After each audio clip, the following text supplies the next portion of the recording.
Halo teman-teman semua yang baik yang menyaksikan di YouTube, di Twitter, di Facebook atau dimanapun. Apa kabar semuanya? Kembali lagi bersama kami di online Bible Reading. Ada bersama sahabat-sahabat kami, ada Benny Johan, ada Mas Aryo, dan juga ada Alvin. Hai semua. Hai Malam. semuanya, malam.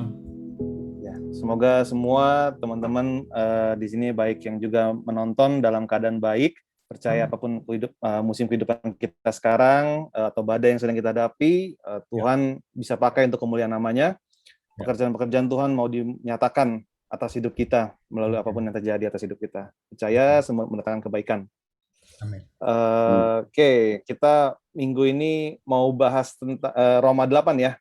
Roma 8 ya, betul. Lanjut. Yes. Oke, mau langsung dimulai? Boleh, langsung mulai. Mungkin minta siapa? Minta Alvin tolong baca Ya, chapter 8, tapi mundur sedikit ke chapter 7, Vin. Tolong baca di 2 Oke. ayat yang terakhir. Ya. Oke. 3 ayat yang Oke. terakhir dari 24, sorry. 3, oke. Berarti nanti yang ayat yang pasal 8 sampai ke 17. Ya, betul. Perikop, oke. Betul. Ya. Oke, baik kita mundur.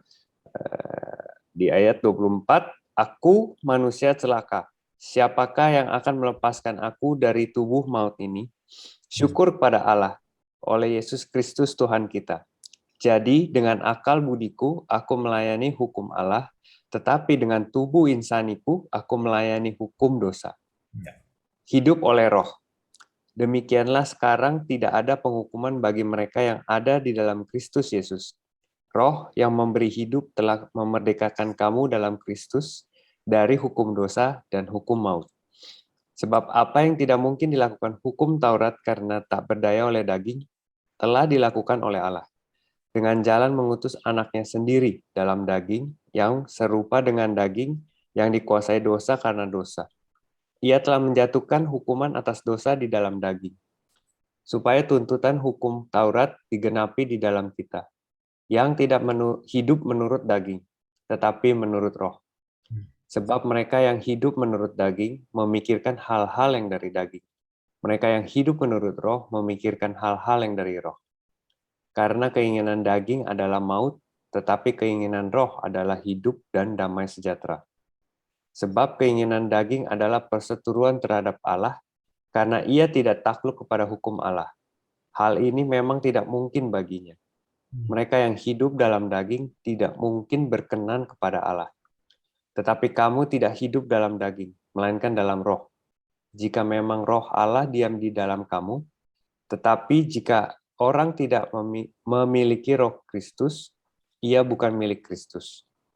Tetapi jika Kristus ada di dalam kamu, maka tubuh memang mati karena dosa, tetapi roh adalah kehidupan oleh karena kebenaran.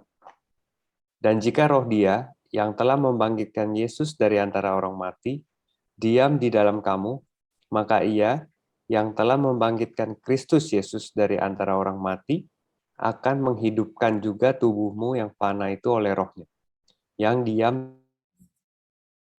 Saudara-saudara, kita adalah orang berhutang, tetapi bukan kepada daging, supaya hidup menurut daging. Sebab jika kamu hidup menurut daging, kamu akan mati. Tetapi jika oleh roh kamu mematikan perbuatan-perbuatan tubuhmu, kamu akan hidup. Semua orang yang dipimpin roh Allah adalah anak Allah. Sebab kamu tidak menerima roh perbudakan yang membuat kamu menjadi takut lagi. Tapi kamu telah menerima roh yang menjadikan kamu anak Allah. Oleh roh itu kita berseru, ya Abah, ya Bapa.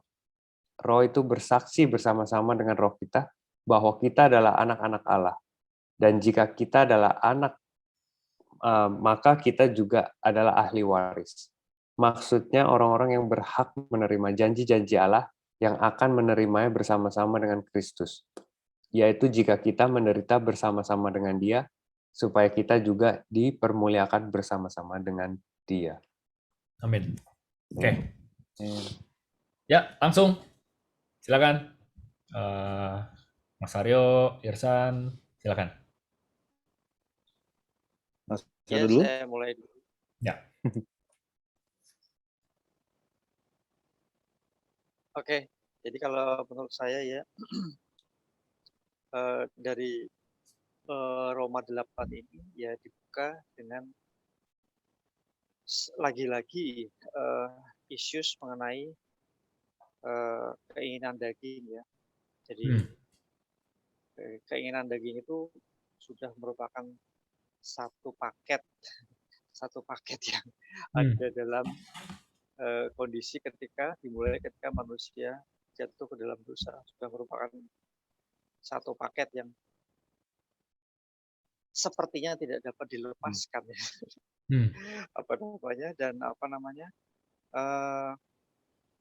Di sini Paulus mengingatkan kepada kita bahwa hal ini bukanlah satu hal yang main-main, tapi satu hal yang sangat sangat serius gitu ya.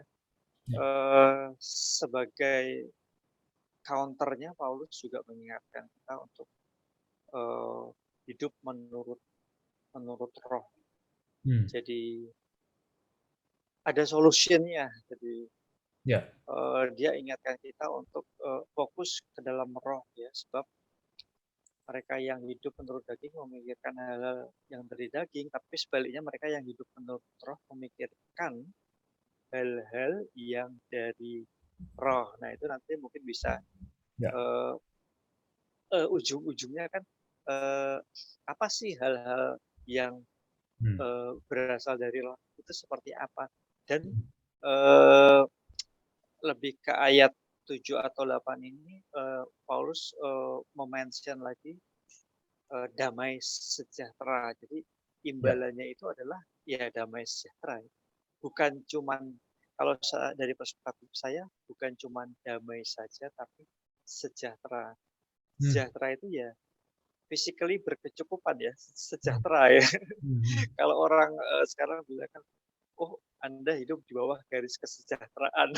Nah ini Tuhan sudah berjanji bahwa Anda akan hidup di atas garis kesejahteraan, bukan di bawah. Gitu. Itu sudah merupakan satu promise yang bagi saya, I'm looking forward to be sejahtera. I think semua manusia secara manusiawi menginginkan hidup yang sejahtera ya, nggak cuma damai tapi sejahtera gitu. Itu aja dari saya. Terima kasih. Good. Yes. Silakan San. Kalau dari gue di ayat 9, di sini bilang, tetapi kamu tidak hidup dalam daging, melainkan dalam roh. Jika memang roh Allah diam di dalam kamu, tetapi jika orang tidak memiliki roh Kristus, ia bukan milik Kristus. Dalam satu ayat ini ada dua sebutan roh. Yang satu adalah roh Allah, yang satu roh Kristus. Jadi ya di sini juga menekankan yang goal dari pribadi gue ini dapat bahwa ya ini kan Trinitas ini ya roh Allah dan Yesus Kristus gitu. Jadi itu tidak bisa dipisahkan dan masing-masing ada apa ya, ada perannya juga ya. Itu satu kesatuan lah. Makanya dia bilang ada roh Allah, ada roh Kristus. Jadi mungkin kalau untuk teman-teman yang masih mempertanyakan, bingung atau apa gitu, ya ini adalah sebuah kebenaran ya. Dan ini nggak bisa dijawab cuma dalam satu ayat atau satu pasal doang, tapi harus dalam membaca satu Alkitab gitu untuk bisa mengerti ini. Jadi di sini ada sebabnya pasti kenapa dibilang roh, ada yang di atasnya dibilang roh Allah, di bawahnya dibilang roh Kristus. Jadi gue dapat itu sih. Oke, good. Jadi kata roh ini yang banyak banget nih muncul di sini kalau kalian perhatiin gitu. Dihitung nih banyak banget nih, roh yang memberi hidup, ya kan? Memikirkan hal-hal dari roh, hidup menurut roh, itu semua bahasa Inggrisnya ya Holy Spirit, gitu, Roh Kudus. Ya, jadi sekarang kita diperkenalkan dengan pribadi Roh Kudus. Tadi Irsan sempat mention tentang Trinity. Ya, Trinity itu 3 pribadi, 1 Tuhan. Ya, 3 pribadi, 1 Tuhan. Ya, jangan salah itu, karena itu secara doktrin itu artinya. Ya, ada Bapa, ada Putra yaitu Yesus Kristus, ada Roh Kudus. Yes. Nah, masing-masing ini 3 pribadi, namanya 3 pribadi. Anak bukan Bapa, Bapa bukan Roh Kudus bukan anak, tapi 3 ini adalah Tuhan. Gitu. Ya, ini perlu kita ngerti dulu konsep dasarnya. Untuk betul-betul bisa mengerti itu, ya perlu perjalanan seumur hidup kita. Yes. Ya, gitu. Karena kita ini ibaratnya perjalanan iman kan untuk bisa mengerti itu semua. Gitu. Nah, gimana caranya? Ya hubungan kita yang kita bangun, kita bina, gitu. Ya. Oke, sebelum ke situ mungkin Alvin dulu mau nambahin. Eh, mungkin ini sih yang di ayat keempat ya, di dalam terjemahan TSI. Di sini tulisnya Allah melakukan hal itu supaya cara hidup benar yang dituntut oleh hukum Taurat terpenuhi dalam diri kita. Karena kita bersatu dengan Kristus. Sekarang kita dimampukan untuk hidup taat kepada pimpinan roh Allah dan tidak lagi mengikuti naluri yang berdosa kita. Kalau di sini Itu ayat berapa, Vin? Sorry. 4. Oke. 4 terjemahan TSI. Ya, di sini gua hanya meng-highlight satu supaya, dan ada satu kata lagi dimampukan. Jadi seperti yang tadi kita udah bahas tentang roh, Allah melakukan hal itu supaya cara hidup benar yang dituntut oleh hukum Taurat terpenuhi dalam diri kita. Karena kita bersatu dengan Kristus. Jadi karena ada Holy Spirit ini, kita sudah jelas gitu bahwa checklist mungkin ya, yang ada di hukum Taurat itu kita sudah tahu gitu. Jadi kita selalu diingatkan gitu, nggak harus mungkin orang yang mengerti hukum Taurat yang bantuin checklistin kita gitu loh. Tapi di setiap dalam diri kita tuh udah ada Holy Spirit yang selalu mengingatkan hal-hal itu. Dan kita dimampukan untuk hidup taat kepada pimpinan Roh Allah gitu. Jadi kita udah nggak ada naluri yang berdosa itu lagi. Jadi dalam artian kita bukan hanya dengan kita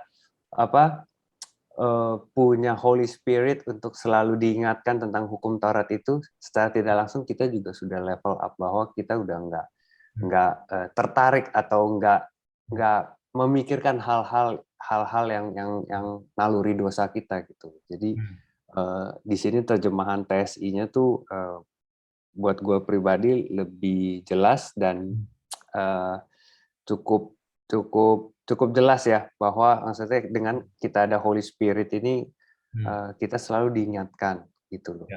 Ketika kita bergumul bahkan juga kita selalu diingatkan gitu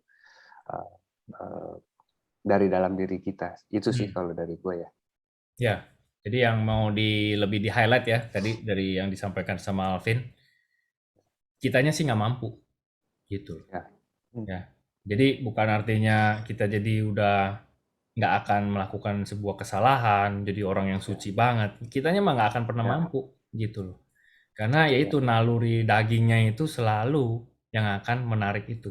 Kita balik lagi ke si daging itu, ke si flesh itu. Ya. Tapi kenapa kita jadi yang berbeda? Kita udah hidup yang baru, lahir yang baru. Kenapa? Karena Roh Kudus sudah ada di dalam gitu. Makanya dia ingetin terus gitu supaya kita nggak balik lagi ke situ. Jadi kalau kita mau chapter 8 ini salah satu chapter yang paling penting untuk orang Kristen untuk mengerti. Ya, karena ini isinya ya sangat doktrinal, the basic gitu loh. Harus ngerti ini. Nah, tadi dia ada mention tentang daging. Ya, kita tahu ada roh gitu, dan kita tahu ada jiwa. Jadi ada tubuh, roh, dan jiwa. Ya, tubuh, jiwa, roh gitu. Ya. Nah, sekarang sebelum kita percaya, kan si tubuh nih yang berkuasa. Si daging ini nih, ya makanya ngikutin aja keinginan daging, keinginan duniawi itu semua tadi yang ditulis di situ. Ya, begitu kita percaya, Roh Tuhan ada di dalam kita. Ya, tubuh kita adalah bait Allah kan, Roh Tuhan udah hidup di dalam kita. Tapi kita juga punya roh kita sendiri kan. Nah, selarasin kan roh kita dengan Roh Tuhan itu. Nah, tapi jangan lupa ada yang satu bagian yang namanya jiwa. Jiwa kita. Nah, jiwa kita ini dalam keadaan yang seperti apa? Yang jelas, si daging itu akan narik jiwa, si roh ini akan ngasih tahu jiwa, gitu. Makanya kita selalu kayak tarik-tarikan gitu loh, ya kan? Gitu. Nah sekarang tinggal kita mau hidupnya ada damai sejahtera nggak? Apa nggak ada damai sejahtera yang tadi Mas Aryo bilang? Gitu. Pada saat kita ngikutin si Spirit, ya, Holy Spirit, Tuhan berarti kita mau dengerin, damai sejahtera itu muncul. Gitu. Nah, kalau kita mau ikutin kedagingan yang tadi, balik lagi berarti. Yang semestinya kita udah nggak balik lagi, karena harusnya kita sudah mati. Kan ditulis, kalau kita udah ikut Tuhan, ya udah kedagingannya udah mati. Gitu. Tetapi, itu namanya kita masih hidup di dalam kedagingan kita, dalam tubuh ini, itu dia akan terus narik kita untuk balik ke situ. Nah, pada saat itu, jiwa ini mau dengerin siapa? Gitu. Oke. Ya, makanya jiwa ini harus sehat, yaitu ngikutin the spirit. That's why kenapa ada yang dibilang jadi sakit jiwa, jiwanya sakit karena udah nggak bisa ngenalin lagi yang mana yang harus diikutin gitu loh. Ya. Akhirnya jadi ya jiwanya itu nggak sehat. Tapi kalau kita baca tadi itu semua, ya kita seharusnya dan selayaknya ini kita arahnya nih ngikutin apa kata roh Tuhan. Ya, Holy Spirit, Roh Kudus, itu sih gitu di chapter ini isinya. Mungkin ada yang mau ditambahin lagi? Mungkin kalau misalnya ada yang bertanya gitu, gimana caranya kita nerima roh itu? Mungkin ada yang berpikir, oh apakah harus dengan dibaptis, apakah harus dengan mengucap percaya, apakah harus dengan melakukan sesuatu gitu kan? Atau sekedar tadi yang dibilang percaya dan mengakui dengan lidah dan dalam hati, kita percaya Tuhan Yesus sebagai juru selamat, maka roh itu akan diberikan kepada kita ya. Ya, as simple as that, San. Seperti itu kan? Ya, sesederhana itu. Ya. Gitu. Yes. Ya, gitu. Dan jadi gimana caranya roh itu, kita tahu roh itu udah ada, ya di saat kita udah mau melakukan sesuatu hal yang salah, roh itu akan mengingatkan. Nah, itu mungkin yang dengerin, teman-teman yang dengerin juga mungkin lagi bingung, sebenarnya gue udah ada Roh Kudus belum sih dalam diri gue segala macam, atau Tuhan sebenarnya karena gue terlalu berdosa gue menjauh gitu ya. Teman-teman berusaha mendengar dalam hati kecilnya aja gitu. Kalau ada yang mengingatkan hal itu salah dan harusnya kayak nggak boleh deh. Itu Roh Kudus yang berbicara di dalam hati. Ya, exactly. Ya, kalau nggak ada itu ya udah plong aja gitu loh. Ya, malah udah nggak ngerasa kenapa-napa. Emang kenapa gitu loh? Emang gue kayak gitu salah? Emang kenapa? Nggak apa-apa kok gitu. Nah itu justru jangan sampai ada orang yang bilang dia tanda kutip percaya tapi dia ada di dalam state yang seperti itu. Nah ini harus hati-hati gitu. Ya kan kita orang percaya Roh Kudus sudah hidup, ya harusnya kita memang sih akan selalu kayak gitu loh. Ada yang ingetin terus jadinya. Tapi ya itulah gitu, kita mau sama-sama dengan Tuhan Roh Kudus gitu ya. Ada satu pastor yang kasih contoh kayak gini, San, kayak dia bilang nih, ikut Tuhan kan kita udah percaya nih, kita ikut Tuhan, terus kita mau menyenangkan hati Tuhan, mau melayani Dia, mau berkenan gitu ya. Itu sama kayak itu perjalanan iman kita gitu. Nah itu mirip tuh dia bilang kayak kita naik sepeda tapi nanjak gitu. Nah kita nanjak itu ya mau semakin mengenal Tuhan, mau semakin mirip dengan karakter Tuhan, mau semakin mendekat sama Tuhan. Nah kalau nanjak naik sepeda, kita begitu berhenti ngegoes, ya udah langsung akan turun aja gitu. Jadi makanya kita kerjakan terus, ya kan? Kerjakan terus, gitu. Kerjakan terus. Workout. Ya workout, kerjakan terus. Sampai satu titik ya udah, itu memang udah jadi sebuah habit ya, gitu. Nah kalau ngomong tentang habit itu urutannya kita udah tahu tuh dari pikiran jatuh ke action, ya kan? Ya, ke action, habis itu jadi habit. Habis jadi habit, itu jadi karakter. Ya kan? Jadi karakter, itu jadi tujuan kita, destiny kita. Gitu. Jadi awal mulanya perhatikan nih, apa yang kita pikirin. Karena semuanya mulanya tuh dari pikiran kita. Ya, thoughts-nya nih apa? Gitu. Nah, pada saat thoughts-nya itu yang udah nggak sesuai dengan apa yang ada di dalam Alkitab, which yang kedagingan itu lagi, gitu loh, ya kan? Nafsu-nafsu duniawi misalkan. Atau nggak usah nafsu duniawi deh, kekhawatiran aja deh, gitu. Emang Tuhan ngajarin kita untuk khawatir? Kan enggak. Makanya Tuhan bilang, do not fear, do not fear, do not fear, gitu loh, ya kan? Karena dia juga tahu kita tuh akan sedikit-sedikit nih takut, sedikit-sedikit nih khawatir, gitu. Makanya kalau kita baca Alkitab, isinya banyak sekali, do not fear, gitu. Nah artinya pemikiran kita tinggal tadi tuh jiwa ini mau ngikut si daging yang suruh lu khawatir aja, lu takut terus gitu. Atau yang satunya lagi kita mulai mendingan ikut apa kata roh. mulailah dengan ucapan syukur, ya kan? Mulailah latih iman kita, ya. Mulailah kita kayak ngobrol gini yang sama-sama, oke ayo lu bisa bro, maksudnya dikasih input-input yang sesuai gitu loh ya, encouragement gitu. Ya itu yang minggu lalu Mas Aryo sempat bilang ada 2 serigala gitu. Siapa yang bakal menang? Ya the one yang you kasih makan. Ya. Gitu. Jadi nggak peduli sih yang mana sebenarnya, tapi kalau yang lu kasih makan si khawatir, ya udah si khawatirnya jadi gede.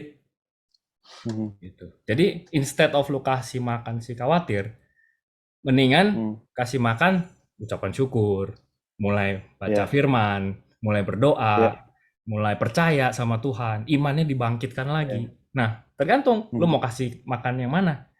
Gitu. Kalau udah mulai kasih makan si khawatir, muncul lagi kekhawatiran-kekhawatiran yang lain. Makin lama makin stres, makin gede, makin banyak. Yang dipikirin makin jauh. Gitu loh. Wah, yang kalau yang masih sekolah pikir, nanti gue married gimana? Yang udah married mikir, nanti gue punya anak gimana? Yang punya anak mikir, nanti anak gue 2, ini nggak cukup apa? Mulai makin gede. Iya. Gitu. Kira-kira seperti itu. Dan jadi malah cari jalan pintas, menimbun kekayaan, atau malah mencari istilahnya apa ya?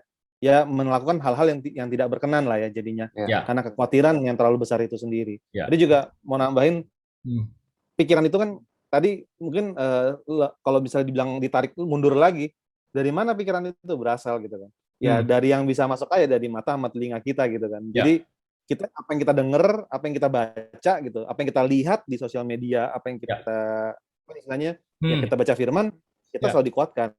Kita mendengarkan penguatan-penguatan, sharing orang, bagaimana Tuhan bekerja dalam hidup orang itu segala macam. Ya itu yang akan masuk ke dalam pikiran kita gitu. Dari pikiran tadi ke hati ya. Dari pikiran muncul jadi action. Karena lu mikir, jadi action lo. Karena action lu lakukan terus action itu, lama-lama jadi habit. Ya kan? Jadi habit. Ya, pikirannya nih kalau mau jahat misalkan dari mulai mikir ngiri sama orang. Ya kan? Pikirannya mengiri aja terus. Jadi action kan? Actionnya apa? Ya udah mesti capai tujuan itu. Pada saat capai tujuan itu jadi sebuah habit yang terulang terus. Nah, pada saat itu jadi habit, itu jadi karakter. Nah, udah jadi karakter itu udah ngeri. Sebentar lagi destiny-nya apa? Destiny-nya ya kalau kita baca firman Tuhan, upah dosa adalah maut. Itu destiny-nya. Gitu. Nah, kita nggak mau destiny-nya ke sana. That's why balik lagi tarik mundur semuanya. Mulai dari yang tadi lu bilang, San, apa yang lu lihat, apa yang lu baca, ya, iman timbul dari pendengaran akan firman Tuhan. Ya. Gitu. Jadi ya udah gitu, instead of udah tahu nih. Nah, yang bagusnya yang kita dapat kasih karunia itu, Roh Kudus ingetin. Gitu loh. Kan udah dibilang, nah kalau lu percaya, Roh Kudus hidup. Nah, pada saat Roh Kudus hidup, dia ngingetin.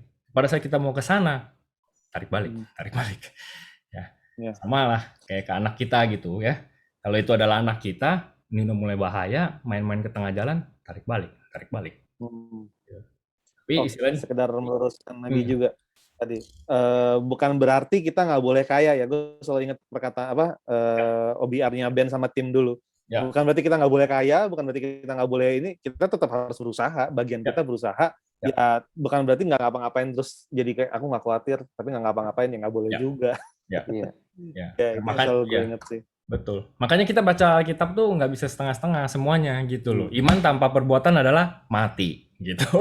Jadi itu lagi, oh iya benar ya. Jadi bukan cuma yang penting bersyukur aja, nggak ngapa-ngapain gitu, enggak. Silakan yang lain mau nambahin, Mas Aryo. Cukup. Oke, kita lanjut ya. Siapa baca? Gue baca deh ya. Pengharapan anak-anak Allah. Sebab aku yakin bahwa penderitaan zaman sekarang ini tidak dapat dibandingkan dengan kemuliaan yang akan dinyatakan kepada kita. Sebab dengan sangat rindu seluruh makhluk menantikan saat anak-anak Allah dinyatakan. Karena seluruh makhluk telah ditaklukkan kepada kesia-siaan. Bukan oleh kehendaknya sendiri, tetapi oleh kehendak Dia yang telah menaklukkannya. Tetapi dalam pengharapan, karena makhluk itu sendiri juga akan dimerdekakan dari perbudakan kebinasaan dan masuk ke dalam kemerdekaan kemuliaan anak-anak Allah. Sebab kita tahu bahwa sampai sekarang, segala makhluk sama-sama mengeluh dan sama-sama merasa sakit bersalin.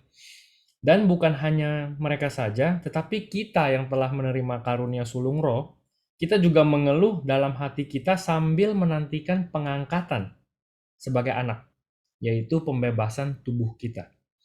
Sebab kita diselamatkan dalam pengharapan, tetapi pengharapan yang dilihat bukan pengharapan lagi. Sebab bagaimana orang masih mengharapkan apa yang dilihatnya. Tetapi jika kita mengharapkan apa yang tidak kita lihat, kita menantikannya dengan tekun.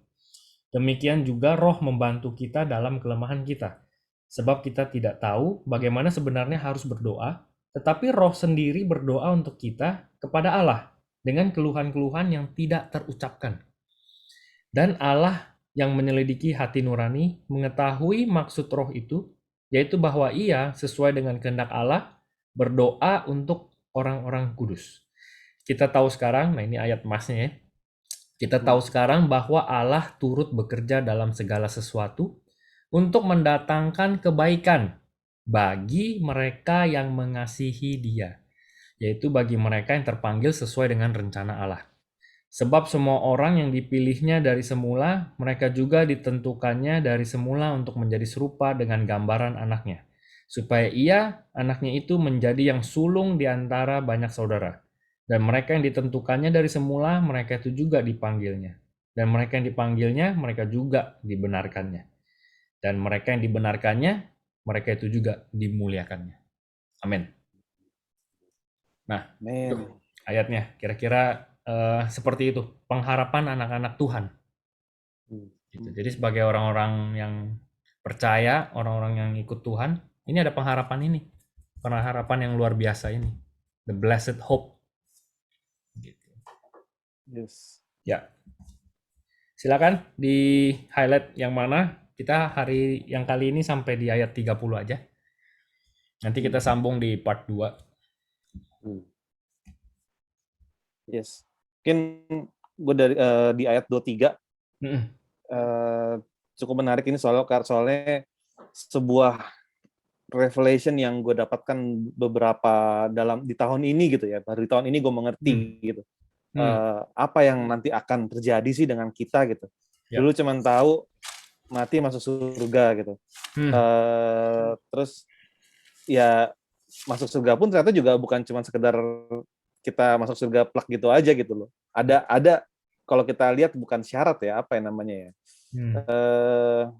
Ya di Wahyu kita bisa tahu kan apa sih yang berkenan jemaat, walaupun ini di antara sesama orang percaya ya. Di situ Tuhan bahas 7 jemaat, dan 7 jemaat itu nggak semuanya berkenan, dan Tuhan bilang bertobatlah.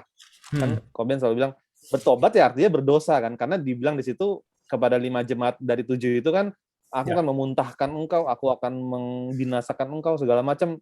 Itu sesama orang percaya loh gitu loh kan. Jadi dan di sini di ayat 23 ini dibilang juga kan, dibilang pembebasan tubuh kita gitu. Nah ini mungkin di sini banyak ya, redemption kalau di bahasa Inggrisnya ini apa ya, within ourselves eagerly waiting for the adoption, the redemption of our body. Redemption itu mungkin kalau yang gue tangkap di sini bisa kita cari, kita lihat juga bisa disambung kayak ini, tolong please correct me ya if I'm wrong. Di 1 Korintus 15 ayat 51 sampai 52. Dibilang di sini kan, sesungguhnya aku menyatakan kepadamu suatu rahasia, kita tidak akan mati semuanya, tetapi kita semua akan diubah dalam sekejap mata pada waktu bunyi nafiri terakhir. Sebab nafiri akan berbunyi dan orang-orang mati akan dibangkitkan dalam keadaan tidak dapat binasa, dan kita semua akan diubah. Redemption ini bisa dikatakan di sini juga ya. Betul. Ya. Jadi itu ada sebuah pengharapan yang luar biasa yang Paulus taruh kita di situ. Jadi maksudnya adalah, nah ini yang kenapa pengajaran Paulus itu dari ujung ke ujung. Makanya dia bilang, ya, aku nih nggak berdosa atas kalian karena yang gue ajarin ini udah the whole counsel of God. Semua keseluruhan maksud Tuhan aku ajarkan. Gitu. Nah kalau kita perhatikan tulisan Paulus, dia selalu kasih lihat juga ujungnya. Salah satunya ini, gitu loh, supaya apapun yang kita hadapi hari-hari ini, dia kasih sebuah pengharapan yang luar biasa di ujung sana. Ada nih harapan ini. Makanya tadi judulnya harapan anak-anak Tuhan ya, gitu. Ya, gitu. Betul sih San, tadi itu connect-nya bisa ke 1 Korintus itu 15 ya tadi. Itu tentang Iya, pengangkatan. ayat 51 sampai 52 pengangkatan. Ya. Jadi tambah satu lagi di Filipi 3 ayat 20 sampai 21 Ya. juga di sini karena kewargaan kita adalah di dalam sorga. Dan dari situ juga kita menantikan Tuhan Yesus Kristus sebagai juru selamat yang akan mengubah tubuh kita yang hina ini sehingga serupa dengan tubuhnya yang mulia, menurut kuasanya yang dapat melakukan segala sesuatu kepada dirinya. Jadi di sini jelas kalau dibilang serupa dengan tubuhnya yang mulia. Ya. Jadi kenapa juga gue waktu itu sempat kepikiran juga gitu pas Tuhan Yesus bangkit dari apa namanya? Dari kubur, orang-orang pernah kenalin dia kan. Tapi gue sempat pas sekarang dikasih tahu karena Tuhan Yesus sudah pakai tubuh kemuliaannya, jadi orang nggak ngenalin dia gitu. Jadi ya inilah maksudnya perubahan tubuh itu sendiri gitu ya. Gue baru paham di situ kenapa kayak Thomas sampai Thomas nggak percaya gitu. Lah kan udah berapa tahun bareng-bareng sama Tuhan Yesus terus, masa nggak kenalin sih? Ya, tapi pada saat mulai ngomong lagi, pada saat mulai berinteraksi lagi, kan ngenalin kan gitu loh akhirnya, gitu. Ya, ya di situ juga makanya our soul ini, jiwa kita ini nggak hilang, gitu. Jiwa Irsan ya akan ada terus. Mas Aryo, Alvin, semua akan ada terus. Kita akan saling kenal meskipun nanti kita udah pakai tubuh kesempurnaan. Nah itu udah another topic lagi tuh nanti, gitu. Ya kan, gitu. Ya. Nanti kalau lu ketemu gua yang udah pakai tubuh sempurna, gua udah punya rambut lagi, San, gitu. Iya. Ya. Siap. Yang lain mungkin mau nambahin? Kita punya waktu 7 menit. Nambahin. Ya, silakan. Ya tadi saya sempat membaca siang tadi itu ada merefer kembali ke kejadian 3:17 sampai 19 di mana itu cerita ketika Tuhan itu marah gitu ya. Kejadian 3:17 ayat 19 itu Tuhan itu marah. Mulai dari sekarang kamu harus bekerja. Babatin semak belukar. Kalau mau makan kamu harus bekerja keras ya. Jadi itu seperti saya tangkapnya itu seperti daging kita akan mengalami kesakitan seperti itu. Jadi benar ya. Ketika tadi Benny bilang ada tubuh, ada jiwa, ada roh, dan kayak tarik-tarikan ya. Itu di saat tarik-tarikan itu terjadi, tubuh itu, daging itu merasakan apa? Daging itu merasakan kesakitan. Ya.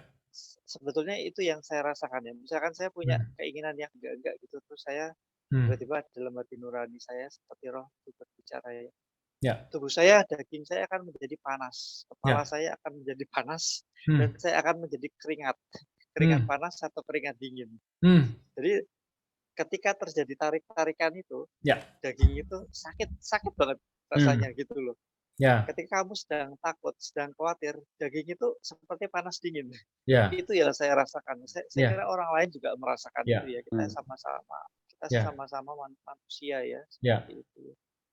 Jadi itu satu yang betul ya. Jadi memang kembali lagi tadi kepada satu tubuh kemuliaan ya. Kalau tubuh kemuliaan itu saya, kalau tadi Benny bilang mungkin nanti kalau saya udah mengenakan tubuh kemuliaan saya udah punya rambut gitu ya. Ya itu jokes ya. Itu memang itu jokes. Saya mempercayai itu dari secara literally. Secara literally saya mempercayai itu ya, dalam artian gini. Apa sih tubuh yang penuh kemuliaan itu? Saya kira kalau menurut saya itu tubuh yang prima. Jadi kita akan memiliki dan merasakan. Nah itu saya sangat percaya. Kita akan memiliki dan kita akan merasakan bagaimana sih rasanya punya tubuh yang prima itu loh. Makanya keindahan satu pengharapan. Nantinya kamu bakal strong, the strongest version yang Allah gambarin itu kamu yang punya itu gitu loh. Kamu punya badan yang strong, badan yang prima gitu ya. Orang kalau ngelihat sampai pangling gitu loh. Kamu kok sekarang kayak gini gitu kan. Istilahnya gitu kan. Thomas kan bahasa Jawanya pangling gitu loh. Kamu kok kayak ganteng seperti ini, enggak kayak dulu gitu kan istilahnya. Jadi itu satu yang indah ya, satu yang indah untuk diceritakan terus, sehingga kalau kita ceritakan terus, ya itu tadi kuping kita mendengar melalui pendengaran itu kita punya iman ya. Iya. Ya, Jadi ada pengharapan Pengharapan. sesuatu Betul. yang indah gitu. betul. Betul, Ya betul. itu sih dari perspektif saya yang sangat cupu ini seperti itu. Ya, tapi itu sangat mudah dimengerti, Mas. Karena seperti yang kita udah bilang, si daging ini akan ada mau narik-narik terus. Nah, tipsnya itu tadi apa? Yang tetap balik ke dua serigala itu. Jangan dikasih makan. Kalau dikasih makan, dia makin gede. Ya udah jangan kasih makan. Istilahnya dia nggak dikasih makan, mendingan kita kasih makan yang arahnya mau ke roh, the spirit, supaya jiwa ini makin sehat gitu loh. Ya udah tahu nih dia datang nih, mau datang lagi nih si daging nih. Udah jangan kasih makan. Kalau dia nggak dikasih makan lama-lama apa? Dia mati. Kan kelaparan dia mati. Yes. Ya. Alvin mungkin mau nambahin sebelum selesai 3 Ya, menit. mungkin dari Ya. ini aja yang ayat 25 tadi. Tetapi jika kita mengharapkan apa yang tidak kita lihat, kita menantikannya dengan tekun. Ya. Ini satu ayat yang mungkin cukup menguatkan buat saya pribadi dan mungkin buat teman-teman yang lagi dengar video ini. Gitu. Jadi karena ini ada hubungannya juga dengan Holy Spirit. Jadi ketika kita harapannya berkurang atau mungkin lagi nggak ada harapan bahkan di sini statementnya jelas gitu. Jika kita mengharapkan apa yang tidak kita lihat, kita menantikan dengan tekun. Jadi apa sih yang membuat kita belum melihat tapi kita menantikannya dengan tekun? Ya kembali lagi Holy Spirit itu yang memberikan kita api daripada semangat itu, harapan itu. Karena sambung ke ayat 28 di situ jelas kita tahu sekarang bahwa Allah turut bekerja dalam segala sesuatu untuk mendatangkan kebaikan bagi mereka yang mengasihi Dia, yaitu bagi mereka yang terpanggil sesuai dengan rencana Allah. Amin. Jadi harapan itu ya jawabannya di situ 28. Mengapa kita selalu api itu tidak pernah padam gitu. Jadi ya Holy Spirit yang membantu kita dalam berharap pengharapan itu. Itu sih. Ya. Thank you, Vin. Udah ditutup dengan ayat emas yang tadi yang luar biasa ya gitu, mendatangkan kebaikan bagi mereka yang mengasihi Dia. Jadi bagian kita nih, kita perlu make sure aja kita betul-betul mengasihi Tuhan. Gitu. Karena sisanya Tuhan ikut turut bekerja. Yang Irsan selalu kalau opening tuh selalu bilang ya, Tuhan selalu bekerja di balik layar gitu untuk mendatangkan kebaikan. Ini basic ayatnya tuh ini. Yang Irsan yang selalu ngomong selama ini ya. Jadi God tuh selalu bekerja untuk kebaikan kita. Kita perlu make sure kita mengasihi Tuhan ya, dengan segenap hati ya, semuanya. Oke, thank you. Amin. Luar biasa. Thank you teman-teman. Thank you Mas Aryo, Irsan, Alvin. Sampai ketemu lagi kita minggu depan. Selamat beristirahat. Tuhan Yesus memberkati. Bye bye. God bless. Bye.